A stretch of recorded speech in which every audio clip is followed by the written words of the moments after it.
Grabe, disrespectful nga ba ang ginawa niya dito sa Jollibee?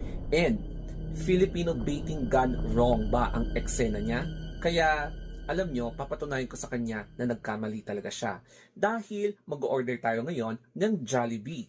And excited akong kumain ng Jollibee. Halos same ng in-order niya.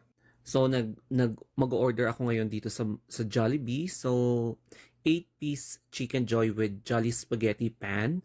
Ayan. So parang yung binili ni Benny Blake ba yun? Basta ni Benny na yun. Tapos may ube cheese pie. So gusto kong tikman itong ube cheese pie, peach mango pie, then Jolly Crispy fries, and then tuna pie solo.